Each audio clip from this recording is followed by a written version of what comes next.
is, after we define this clearly, the next topic is going to take us to human rights activism.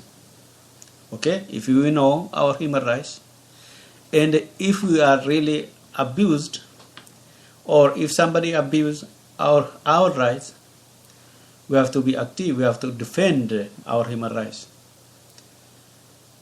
So we are going to see what kind of human rights activism is existing and will exist. We can create. There are no one way to defend human rights. We can use different systems depending on our condition, situation, where we live, against whom we are really confronting just to preserve our human rights. So the next topic could be, or going to be, human rights, Universal Declaration of Human Rights. So we are going to see the modern document, the first document of human rights. So as you know that in the past, from 1914 up to 1918, there was a world war called World War First. So after that, just after First World War was concluded, after 20 years, the Second World War was broken, or has broken, or started. So up to 1945, for the last 5 years, there was the Second World War, in which more than 70 million human lives has been perished. So, in order to avoid the next war, or World War, that means World War III, the states or many countries came together to consult that the next war is not going to avoid the next or the Third World War. So they came together and they discussed and they formed an organization, international organization called the United Nations. Of course, before United Nations, there were an attempt to form an organization which shortly failed. So we will discuss when we come to this topic in detail. So after the formation of the United Nations, after 3 years, because again the formation of United Nations is not only enough to stop the Third World War, so they extended forming different organizations under the United Nations, the Organization of United Nations. From those organizations, Universal Declaration of Human Rights is one. Actually, this is a document which the United Nations Social and Economic Branch took the responsibility to create the norms of human rights. So the committee which is just formed created this document, and this document was approved in December 10, 1948. So we'll see how many points are there in the Universal Declaration of Human Rights. We will see in detail, does this document include all rights which we wish to be respected or not? What kind of document is that? Is that binding document or not? We'll see it. So after that, after the Universal Declaration of Human Rights, the world came together. That means the states came together and created different human rights documents Today there are around 13 different human rights documents. So they formed in different forms, like treaties. Of course, all are treaties. We are saying treaties which are signed, of course, and like conventions and covenants. We'll see what's the difference of treaties, human rights treaties, and human rights conventions on human rights, covenants on human rights. We'll see one by one. So then we'll see the United Nations Charter of the United Nations, which has got the chapter of 101 or 111 chapter. We'll see that it is really a good document. It is a document for all changes in the world after the Second World War, for creating different human rights mechanisms, or they are sometimes saying instruments. Just the international laws created or just developed from these documents. That means the United Nations Charter and from Universal Declaration of Human Rights. So these are the really basis for these documents. So after discussing on the chapter on the United Nations Charter, our next topic or part is going to be, as far as Africa is concerned, the African states has developed again the African Charter on Human and People's Rights. There is obligations there. So the states representatives signed and ratified this document, and it is a good document. But the most saddening or which worrisome is no country in Africa or member state of this organization didn't respect what they signed and ratified.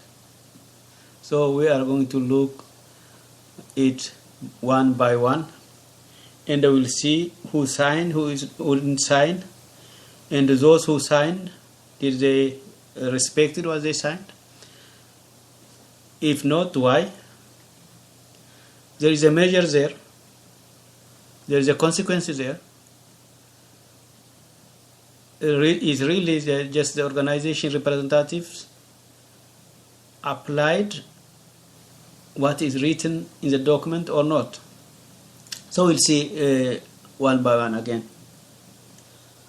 So the next one is promoting and protecting human rights. This is another chapter. Not another chapter, another, yes. So when we are talking about protecting and promoting human rights, this is absolutely the duty of the states, governments, first of all. Their behavior, their work, their priority should be promote and protect human rights. This is why they are elected. Government is elected to protect the rights of his people or its people and promote the human rights. That means educate the people, the civilians, on human rights in different manners. So, is that happening in the Horn of Africa? Is that happening around the world? We'll see one by one, especially focusing on the Horn of Africa. So, as I say that in 1948, the first human rights document, Universal Declaration of Human Rights, came out. But after 12 years, the government started to violate human rights. Even though they really unanimously passed this document. They started again to violate the declaration.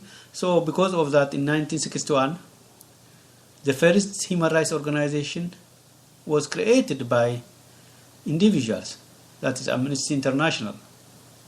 Why it is created? Because states violated what they agreed not to violate, to respect. What they agreed to respect, they violated after a while. So people were jailed, people were harassed in different parts of the world. So they need somebody to voice on behalf of them. So organizations like Human Rights League of the Horn of Africa, Amnesty International, Human Rights Watch, and other simply operate to be a voice for the voiceless. It does not mean that these organizations are going to protect somebody's right. So that's why I said earlier that we have to learn about our rights, and defend them, and fight for them. That's why I say that we need to talk about human rights activism. So we have other courses. It continues about international human rights law, about international humanitarian law, about international law itself under human rights. So we are ready to share with you what we have, what we did regarding human rights, and what is expected from the audience or from the civilians to protect their rights. So, as I just mentioned before, next week, that means coming Sunday, it is on August 17, I think, we are directly going to start our lecture or just our course by the topic, what are human rights? And I mentioned three subtopics. So please go visit the website HRLHA Human Rights Education.org, one word. HRLHA Human Rights Education, one word, .org. And this is the topics.